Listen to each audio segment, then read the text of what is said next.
Bonjour tout le monde, je m'appelle Jessie, je vous souhaite la bienvenue chez les petits plats de grand-mère. Aujourd'hui, on fait de la pizza aux tomates. Donc, je commence par vous donner la recette de la pâte. C'est sûr que si vous avez un robot boulanger, là, c'est soit un KitchenAid ou un Cuisinart, là, peu importe la marque, bref, un batteur sur soc, c'est beaucoup plus facile. Donc, pour ceux qui ont fait le levain, donc aujourd'hui, on en a besoin. On a besoin de 100 grammes de levain.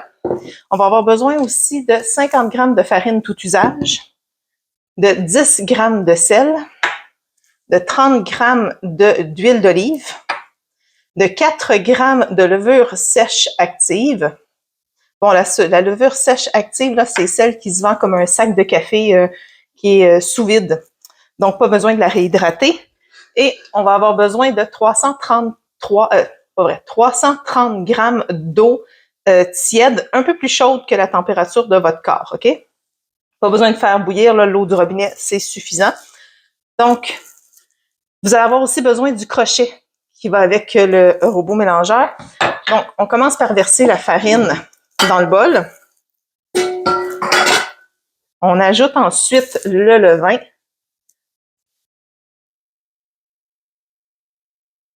Comme ça. Ensuite, on met le sel. Mais là, quand vous allez mettre le sel dans le bol, ce qui est important, c'est qu'il ne faut pas que le sel touche votre levain, ni la levure d'ailleurs. Donc, je la mets dans un coin.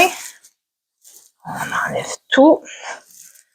Même chose pour la levure. La levure, par contre, si elle touche au levain, c'est pas grave. On veut juste pas qu'elle touche au sel. Pourquoi? Parce que le sel tue l'effet de la levure et du levain. Donc, ici, ça, je mets le crochet. Et j'ajoute l'eau. Et on part tranquillement. Juste le temps que tout ça se mélange, soit environ 5 minutes.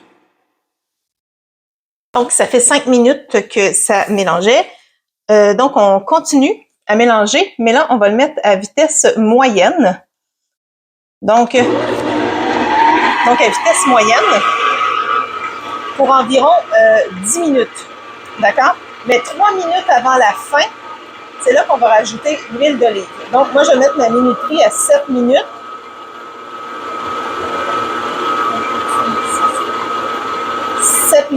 Donc, dans 7 minutes, je vais rajouter l'huile d'olive. Ça fait 7 minutes que ça tourne.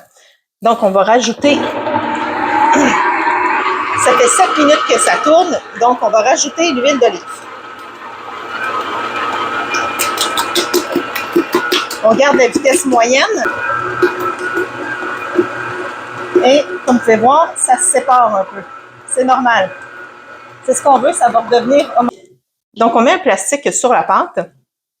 On va laisser lever pendant une première heure. Après 1 heure, on va rabattre les côtés. Et après, on va poursuivre encore la levée pendant 1 autre heure.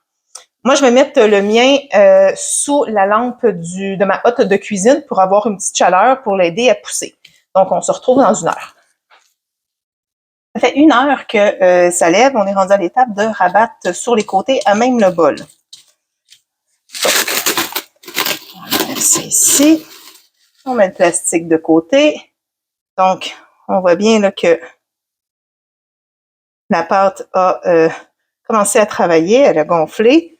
Donc, ce qu'il faut faire, c'est seulement décoller des parois, comme ça.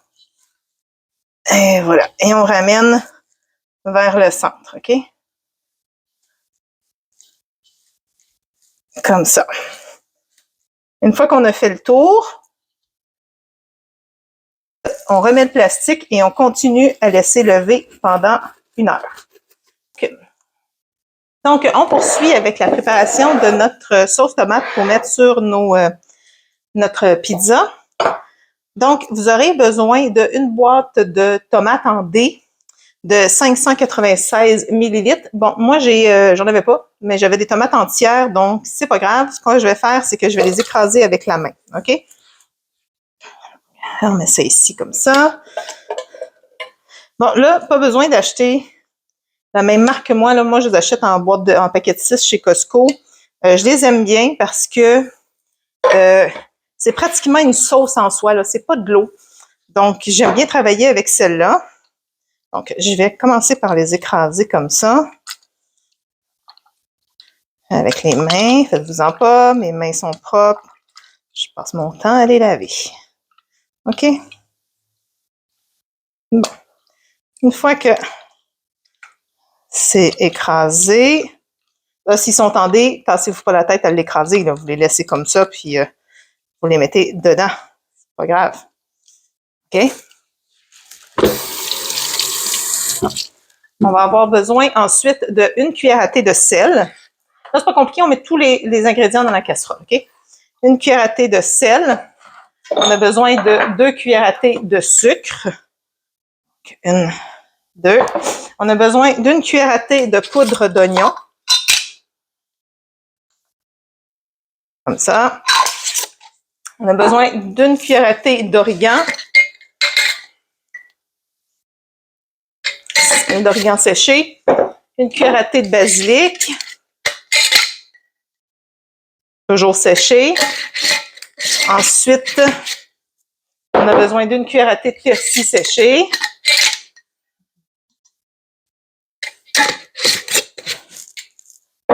Donc, une demi-cuillère à thé de poivre. Comme ça. Et un quart de tasse d'huile d'olive. Et c'est tout. On fait chauffer jusqu'à temps que ça frémisse. Ensuite, on met un couvert.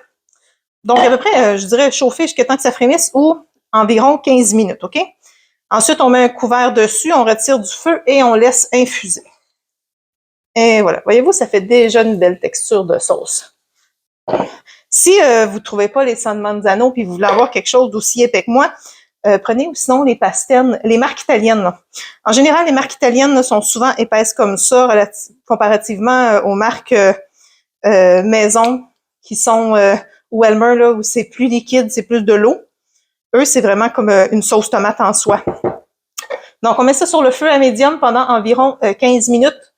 Il faut toujours vérifier à médium, il faut toujours vérifier pour pas que ça colle. Donc, on brasse quand même assez souvent. Une fois que c'est fait, on met le couvert et on laisse infuser jusqu'à temps qu'on en ait besoin. Donc, ça fait 2 heures que ça pousse, donc ça l'a bien levé. On va avoir besoin d'une plaque à pâtisserie de 15 pouces et quart par 10 pouces et quart, laquelle on va badigeonner d'huile d'olive, OK? Donc, on met un peu d'huile d'olive là-dessus et on badigeonne la plaque comme il faut. Comme ça. Ensuite, on va verser notre pâte sur la plaque. Et voilà. Bon. Comme ça. On va se mettre un petit peu d'huile sur les mains pour pas que ça nous colle aux doigts. Et là, on vient étendre notre pâte. Comme ça. On fait attention pour pas la déchirer. C'est assez élastique, est un petit peu rebelle, elle revient sur ses pas, c'est normal. Faites-vous-en pas. Donc, comme ça, on l'aide un peu. Ça, et voilà. Si vous aimez ça plus mince, parce que ça va quand même gonfler un peu, mettez-la dans une plaque un peu plus grande, OK? Elle va être plus mince. Moi, j'aime ça quand c'est un peu épais. Et voilà. On va prendre ça.